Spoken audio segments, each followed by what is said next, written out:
Him is in theaters now, and me am very excited to talk about he.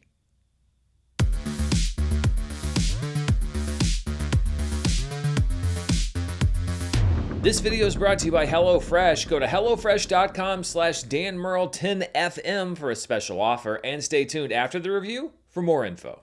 Hello everybody, I'm Dan Murrell here with my review for Him, which was on my personal list of most anticipated films this fall, based on its well-executed marketing campaign, and of course its association with producer Jordan Peele. Him is from director Justin Tipping, whose debut feature Kicks was released back in 2016. Tipping wrote the screenplay along with first-time feature screenwriters Zach Akers and Skip Bronke. The movie stars Tyreek Withers, who also had a lead role in I Know What You Did this summer, as Cameron Cade, a much-hyped college quarterback looking to make his jump to the pros.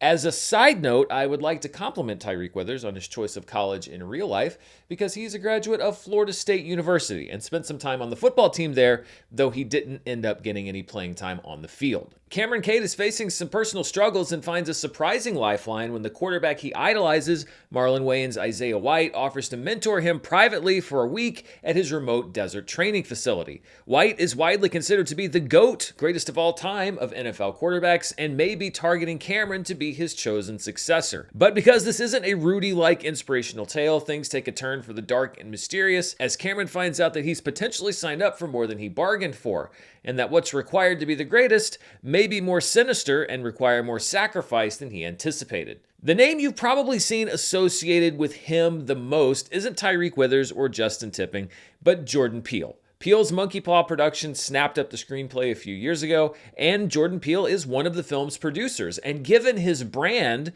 you might expect him to be a stylistic horror-adjacent movie that works on multiple levels. Well, the movie gets the stylistic horror-adjacent part right, but like many real-life quarterbacks that go bust in the pros, Him is all flash and no substance. However, let's start with the fact that Him looks amazing. Cinematographer Kira Kelly has been working steadily for nearly 2 decades, but this movie, I think, may open even more doors for her. Isaiah White's compound is a twisted maze of rounded corners, dark rooms, and shadowy training facilities, and she gives the whole movie a palpably sinister feel. This darkness contrasts well with the more fantastical elements of the movie, which usually involve bright pops of color and dazzling lights. Him is most definitely style over substance, but the style is admittedly great. I also had no issues with the performances in the film. Tyreek Withers may not have the longest acting resume, but I think he's able to pull off a pretty tricky part. Cameron is both recklessly ambitious and incredibly insecure, and we see that vulnerability throughout the film, especially in a monologue where he details the pressure that he's always felt from his father and others to be the best. I'm actually really curious to see more from him in the future. I think he might be one of those actors that just has some natural talent. Marlon Wayans is also very good in this movie. His character already is the best, or maybe was the best, and Wayans gives Isaiah an instability that's very disconcerting. He's a quarterback on the edge of retirement, but he also feels like a man on the edge, period. Unpredictable and often brutal in his training methods. There is a mystery at the heart of the film, and Wayans is good at leaving the audience guessing about whether his character is losing his grip on reality or whether reality itself isn't what we're told it is. As a mentor/rookie sports movie, Him works well because of these two and their performances. But Him is more than just a movie about an aging quarterback and a hotshot rookie. The problem is that it never quite figures out how it wants to approach what it really is. The script feels muddled and unfocused, spending its first 2 acts cultivating an air of mystery, and its last act explicitly explaining what the mystery is. Him feels like a movie that wants to have it both ways. It wants to be mysterious and abstract, but it also wants to be a very specifically plotted film. The third act plays out like a series of payoffs, as if the audience is going to be delighted at what's happening because it's what we might have been rooting for, but the movie hasn't given us any real reason to root for or against anything or anyone. We've just spent an hour trying to piece together what's going on, only for the movie to say, here's what's happening, here's who you should like and who you shouldn't like, and here's how you should feel about it. Strangely, because there is so much information relayed in so little time, it's still a bit difficult to parse out exactly what's going on. Not because it's abstract, but because the movie explains itself poorly. I think there's a version of him that works without the plot, for lack of a better word, where the entire movie is a metaphor for fame and stardom and what you have to be willing to give up in order to be the best.